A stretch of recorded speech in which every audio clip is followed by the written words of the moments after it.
నమస్తే, welcome to our channel. నేను సిరి. జగన్ గారు ఢిల్లీ వెళ్ళనున్నారు. అయితే ఎందుకు వెళ్తున్నారు, ఎవరినెవరిని కలబోతున్నారు, ఈ అంశాన్ని చర్చించడానికి మనతో పాటు ఉన్నారు ప్రముఖ senior journalist, political analyst CS Rao గారు. నమస్కారం సార్. సార్, ఇప్పుడు చూస్తున్నట్టయితే ఏపీ సీఎం జగన్మోహన్ రెడ్డి గారు సడన్గా ఢిల్లీ టూర్ వెళ్తున్నారు. అక్కడ ఎవరెవరిని కలవబోతున్నారు, అసలు ఈ ఢిల్లీ టూర్ వెనకాల ప్లాన్ ఏంటి? ఒకటేంటంటే జగన్మోహన్ రెడ్డిని ఢిల్లీకి రమ్మని చెప్పి కేంద్రంలో ఉండేటువంటి బీజేపీ పెద్దలే ఇన్ఫర్మేషన్ ఇచ్చారు. ఆ మేరకు ఆదేశం జారీ చేయడంతో ఇమీడియట్గా జగన్మోహన్ రెడ్డి ఢిల్లీ వెళ్తున్నారు అనేది ఇప్పుడు లేటెస్ట్ న్యూస్. సరే, ఇప్పుడు ఎందుకు వెళ్తున్నారు జగన్మోహన్ రెడ్డి, ఇప్పటికిప్పుడు అసలు ఎందుకు ఢిల్లీ బీజేపీ పెద్దలు ఆయన్ని పిలిపిస్తున్నారు అనేది కనుక మనం క్వశ్చన్ వేసుకుంటే, ఇప్పుడున్నటువంటి సమయం ఎలక్షన్ టైం. ఈ ఎలక్షన్ టైం కాబట్టి ఎలక్షన్ టైంలో బాగా బిజీగా ఉన్నటువంటి జగన్మోహన్ రెడ్డిని సడన్గా పిలుస్తున్నారంటే ఎలక్షన్ కోసం, ఎలక్షన్ వ్యూహాల కోసం పిలుస్తున్నారా, లేదంటే రాజ్యసభకు సంబంధించినటువంటి నోటిఫికేషన్ ఆల్రెడీ షెడ్యూల్ ఇచ్చారు, నోటిఫికేషన్ కూడా ఇవ్వబోతున్నారు. సో ఫిబ్రవరిలో ఎలక్షన్స్ ఉన్నాయి. సో ఈ క్రమంలో ఫిబ్రవరిలో ఎలక్షన్స్ జరగబోతున్నాయి కాబట్టి రాజ్యసభకు సంబంధించినటువంటి ఎన్నికల గురించి మాట్లాడటానికి ఆయన్ని పిలిపిస్తున్నారా అనేటువంటి అనుమానాలు, అలాంటి ఒక అభిప్రాయం కలుగుతుంది. దానికి కారణం ఏంటంటే, గతంలో జరిగినటువంటి పరిణామాలు తీసుకుంటే, గతంలో కూడా రాజ్యసభ ఎన్నికల సందర్భంగా జగన్మోహన్ రెడ్డిని ఢిల్లీ పిలిపించారు. ఢిల్లీ పిలిపించిన తర్వాత పరిమళ నత్వాని, రిలయన్స్కి సంబంధించినటువంటి సంస్థలో కీలకమైనటువంటి ఉద్యోగి, ప్లస్ ముఖేష్ అంబానీకి అత్యంత ఆప్తుడిగా ఉన్నటువంటి, సన్నిహితంగా ఉన్నటువంటి పరిమళ నత్వాన్ని తాడేపల్లి క్యాంప్ ఆఫీస్కి వచ్చి, అటు ముఖేష్ అంబానీ అలాగే పరిమళ నత్వాని ఇద్దరు వచ్చి జగన్మోహన్ రెడ్డిని కలవటం, ఆ తర్వాత వైఎస్ఆర్ కాంగ్రెస్ పార్టీ తరఫు నుంచి రాజ్యసభగా ఆయన ఎంపిక కావటం, ఎంపీగా, ఇవన్నీ కూడా చూసాం. సో ఇప్పుడు రాజ్యసభ ఎన్నికల షెడ్యూల్ విడుదలైంది కాబట్టి, సో ఈ ఎన్నికల్లో 3 రాజ్యసభ సభ్యులకి అవకాశం ఉంది. ఈ 3 రాజ్యసభ సభ్యులు ఎన్నుకోవడానికి బలం ఉంది వైఎస్ఆర్ కాంగ్రెస్ పార్టీకి. ఒక్కొక్క రాజ్యసభ సభ్యుడిని ఎంపిక చేసుకోవడానికి 44 మంది కావాలి, ఇప్పుడు తగ్గినటువంటి సభ్యుల సంఖ్యను బట్టి. అంటే అనర్హత వేటేశారు గంటా శ్రీనివాసరావు మీద. సో 44 మంది ఎమ్మెల్యేలు ఉంటే కనుక ఒక రాజ్యసభ సభ్యుడు ఎంపిక అవుతారు. సో ఇప్పుడు బలాబలాలను కనుక చూస్తే, ప్రతిపక్షంలో ఉన్నటువంటి తెలుగుదేశం పార్టీకి 18 మందే ఉన్నారు. వాస్తవంగా 23 మంది గెలిచారు తెలుగుదేశం పార్టీకి.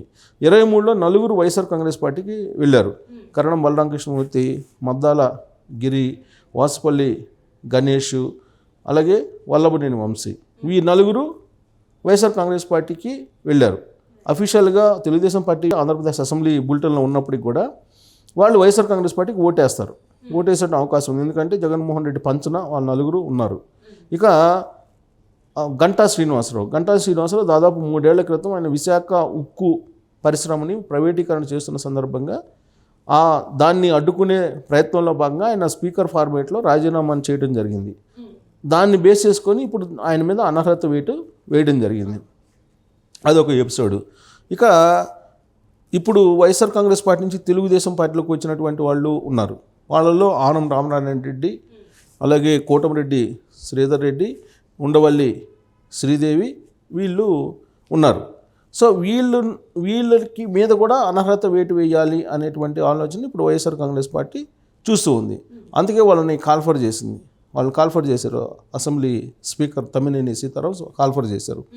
కాల్ఫర్ చేసి వాళ్ళ మీద అనర్హత వేటు వేసేటువంటి ప్రయత్నం చేస్తూ వాళ్ళ క్లారిఫికేషన్ తీసుకునేటువంటి ప్రయత్నం చేశారు. సో వాళ్ళ మీద అనర్హత వేటు వేసేటువంటి అవకాశం ఉంది కాబట్టి వాళ్ళు కోర్టుకు వెళ్ళి న్యాయ పోరాటం చేయడానికి సిద్ధమవుతూ ఉన్నారు.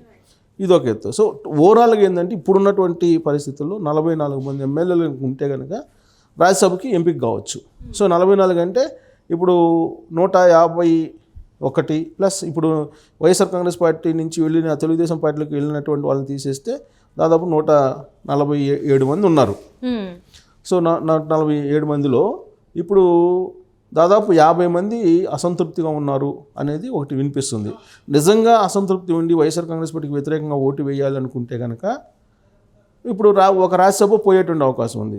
తెలుగుదేశం పార్టీ ఎలాగో రాజ్యసభ అభ్యర్థిని పెట్టబోతున్నటువంటి క్రమంలో ఇప్పుడు వైఎస్ఆర్ కాంగ్రెస్ పార్టీలో ఉండే అసంతృప్తివాదులు కనుక వాళ్ళు సపోర్ట్ చేస్తే, ఇప్పుడు ఉన్నటువంటి 18 మందికి తోడుగా ఇంకొక 20 మంది కనుక సపోర్ట్ చేస్తే, 20 మందో 18 మంది కనుక సపోర్ట్ చేస్తే వైఎస్ఆర్ కాంగ్రెస్ పార్టీ వాళ్ళు తెలుగుదేశం పార్టీ నుంచి ఒక రాజ్యసభని గెలుచుకునేటువంటి అవకాశం ఉంది. సో అందుకే ఇప్పుడు తెలుగుదేశం పార్టీకి కూడా అభ్యర్థిని నిలబెట్టాలి అనేటువంటి ప్రయత్నం చేస్తుంది, ఒక ఎన్ఆర్ఐని నిలబెట్టాలి అనేటువంటి ఒక ఆలోచన కూడా చేస్తూ ఉంది. ఇలాంటి పరిస్థితుల్లో జగన్మోహన్ రెడ్డికి ఢిల్లీ నుంచి కాల్ వచ్చింది. ఢిల్లీ నుంచి కాల్ వచ్చినటువంటి క్రమంలో హుటాహుటిన ఆయన ఢిల్లీ వెళ్తూ ఉన్నారు. ఢిల్లీ వెళ్తున్నటువంటి క్రమంలో కేవలం రాజ్యసభను తీసుకోవడానికి ప్రయత్నం చేస్తున్నారా, అందుకే ఈయన్ని పిలిపించారా అనే యాంగిల్లో మనం విశ్లేషణ చేసుకుంటే కనుక ఇప్పుడు పద్మవిభూషణ్ అవార్డుని ఇచ్చినటువంటి చిరంజీవి ఉన్నారు. సో ఆయనకి పద్మవిభూషణ్ అవార్డు ఇచ్చేశారు. ఇప్పుడు ఆయన్ని రాజ్యసభ చేయాలి. రాజ్యసభ చేసి బీజేపీ వైపు ఆయన తిప్పుకుంటే కనుక రాబోయేటువంటి రోజుల్లో ఆంధ్రప్రదేశ్లో ఎంతో కొంత గెయిన్ కావచ్చు బీజేపీ అనేటువంటి యాంగిల్ ఒకటి. ఆ కోణం నుంచి రాజ్యసభ ఇవ్వాలి చిరంజీవికి అనేది. రాజ్యసభ ఇచ్చి తర్వాత కేంద్ర మంత్రిని చేస్తారు, ఆ తర్వాత సంగతి మళ్ళీ గవర్నమెంట్ వస్తే. ప్రస్తుతానికైతే రాజ్యసభ ఇవ్వాలి అనేటువంటి ఒక ఆలోచనతోటి బీజేపీ ఉంది అని చెప్పి తెలుస్తుంది. ఆ క్రమంలో ఉత్తరప్రదేశ్ నుంచి చిరంజీవిని రాజ్యసభకి ఎంపీ చేస్తారా, లేదంటే ఆంధ్రప్రదేశ్ నుంచి చేస్తారా అని అంటే ఆంధ్రప్రదేశ్ నుంచి కనుక చేస్తే కనుక బీజేపీకి ఎంతో కొంత బలం ఉండేటువంటి అవకాశం ఉంది ఆంధ్రప్రదేశ్లో. అంటే ఇక్కడ ఆల్రెడీ జనసేనలో పవన్ కళ్యాణ్ ఉన్నారు కదా సార్, అంటే ఇప్పుడు బీజేపీ నుంచి మళ్ళీ చిరంజీవి అంటే ప్రాబ్లం అవ్వదా సార్ మరి పవన్ కళ్యాణ్ గారు? అందుకే ఇప్పుడు చిరంజీవికి రాజ్యసభ ఇవ్వడం ద్వారా ఇక్కడ పవన్ కళ్యాణ్ని తమ వైపు తిప్పుకునే ప్రయత్నం బీజేపీ చేస్తుంది. బీజేపీ టార్గెట్ ఏంటి? తెలుగుదేశం పార్టీ జనసేన పార్టీని విడగొట్టాలి అనేటువంటి ఒక టార్గెట్ తోటి వెళ్తుంది. రాబోయేటువంటి ఎన్నికల్లో జనసేన బీజేపీ కలిసి వెళ్ళాలి అనేది బీజేపీ యొక్క ఆలోచన. ఎందుకంటే అటు జనసేన చెబుతుంది, ఇటు బీజేపీ చెబుతుంది మేమిద్దరం పొత్తులో ఉన్నామని చెప్పి. ఇంకొక వైపు ఏమో జనసేన తెలుగుదేశం ఏం చెప్తుంది, మేమిద్దరం పొత్తులో ఉన్నామని చెప్పి వాళ్ళు చెప్తున్నారు. సో బీజేపీని కూడా పొత్తులో కలుపుకోవాలి అనేది జనసేన యొక్క ఆలోచన. ఆ మేరకు ప్రయత్నం చేస్తున్నాడు పవన్ కళ్యాణ్, కానీ అది వర్కౌట్ కావట్లేదు. జగన్ కూడా బహిరంగానే ఒప్పుకున్నారు కదా సార్, బీజేపీతోని మాకు ఉంది పొత్తు ఉందని చెప్పేసి తన ఒక సభలో చెప్పడం జరిగింది కదా.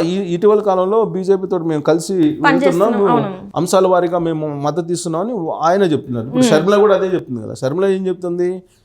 మేము బీజేపీ తోటి దాసం అయ్యారు, వీళ్ళందరూ రాష్ట్ర ప్రయోజనాలను తాకట్టు పెట్టేసి బీజేపీ తోటి అందరూ కలిసి వెళ్తున్నారు. తెలుగుదేశం పార్టీ, వైసీపీ, జనసేన అందరూ బీజేపీ తోటి కలిసి వెళ్ళిపోతున్నారు, రాష్ట్రానికి అన్యాయం జరుగుతుందని ఆమె క్యాంపెయిన్ చేస్తుంది. సో ఆమె క్యాంపెయిన్ చేసిన పరిస్థితిలో కాంగ్రెస్ పార్టీ పుంజుకునేటువంటి అవకాశం ఉంది. సో కాంగ్రెస్ పార్టీ పుంజుకోవడం అనేది బీజేపీకి ఇష్టం లేదు, నష్టం జరుగుతుంది. ఎందుకంటే ఇష్టం లేదు, ఫస్ట్ నష్టం జరుగుతుంది, తర్వాత సంగతి కాంగ్రెస్ పార్టీ బలపడటం అనేది దేశంలో ఏ రాష్ట్రంలోనైనా కానీ బీజేపీకి ఇష్టం ఉండదు. సో ఆ కోణం నుంచి జగన్మోహన్ రెడ్డి ద్వారా ఆంధ్రప్రదేశ్ రాజకీయాలని మార్చేటువంటి ప్రయత్నంలో భాగంగా రమ్మన్నది కూడా ఎవరు? అమిత్ షా చాలా కీలకమైనటువంటి స్ట్రాటజిస్ట్ బీజేపీకి. కాబట్టి ప్యూర్గా ఎన్నికల గురించి, రాజ్యసభ ఎన్నికల గురించి రమ్మని ఉంటారు. సో కేవలం ఒక చిరంజీవి సీట్ గురించేనా సార్? అంటే ఇది ఇంత చూసుకుంటే ఇక్కడ నుంచి జగన్ వెళ్ళేది ఓన్లీ ఆ ఎంపీ సీట్ చిరంజీవి గారికి ఇవ్వాలి, ఆంధ్ర నుంచి అది నార్త్ నుంచి అనేది అక్కడ డిసైడ్ చేయడానికే పిలుస్తున్నారు అనుకోవాలా మనం? సో ఆల్మోస్ట్ రాజ్యసభ గురించి ఒకటి ఫస్ట్ ప్రయారిటీ. సెకండ్ ప్రయారిటీ ఏంటంటే లోక్సభ ఎన్నికలు ఉన్నాయి ఏప్రిల్లో ఉండేటువంటి అవకాశం ఉందని అంటున్నారు.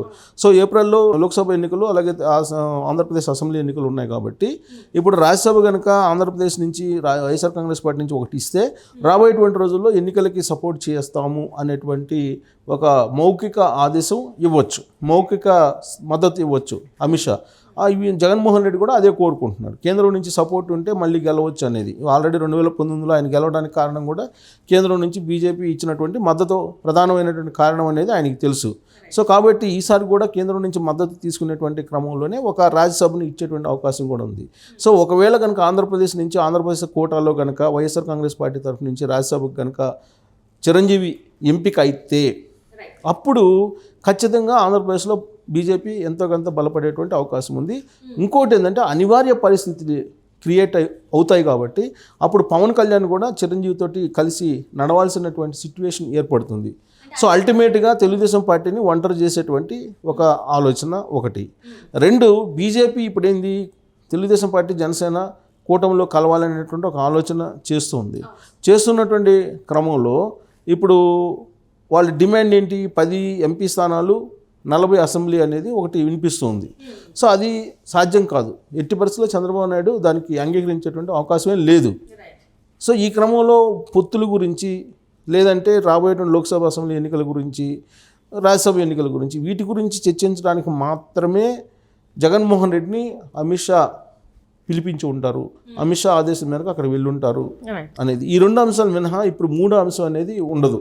రైట్ ఏది ఆయన కేసులకు సంబంధించిన అంశం కానీ ఇవి ఉండేటువంటి అవకాశం లేదు. ఇన్ కేసుల గురించి ఏదైనా మాట్లాడాల్సి వస్తే ఢిల్లీ లిక్కర్ స్కామ్ ఏదైతే ఉందో దాని గురించి మాట్లాడేటువంటి అవకాశం ఉంది. ఎందుకంటే ఢిల్లీ లిక్కర్ స్కామ్ సంబంధించి ఆల్రెడీ ఈడీ సమన్లు ఆప్ నేతకి ఇవ్వడం జరిగింది, కేజ్రీవాల్కి, అలాగే ఇక్కడ కవితకి కూడా ఇవ్వడం జరిగింది. మాజీ సో కవితకు కూడా ఇవ్వడం జరిగింది. ఈ నేపథ్యంలో ఆ ఢిల్లీ లిక్కర్ స్కామ్ గురించి ఏదైనా మాట్లాడేదానికి అవకాశాలు ఉండేటువంటి అవకాశం థర్డ్ ఆప్షన్.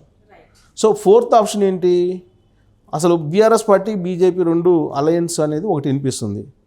సో అది కూడా ఏమన్నా మాట్లాడే అవకాశం ఉందా?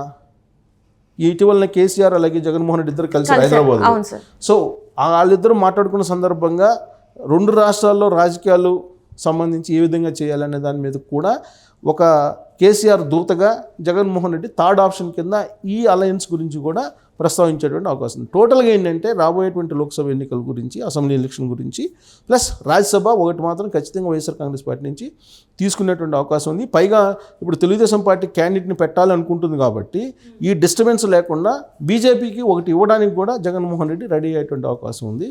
ఇంకొక వైపు తెలుగుదేశం పార్టీ కూడా ఇంకా బీజేపీ తరఫు నుంచి అభ్యర్థిని పెట్టినప్పుడు తెలుగుదేశం పార్టీ కూడా తన అభ్యర్థిని పెట్టకుండా సైలెంట్ అయ్యేటువంటి ఛాన్సెస్ ఉన్నాయి. సో కాబట్టి ఇన్ని అంశాలతోటి కూడినటువంటి ఢిల్లీ టూర్గా జగన్మోహన్ రెడ్డి మనం విశ్లేషణ చేసుకోవచ్చు. Right sir. Right, thank you so much sir. Thank you.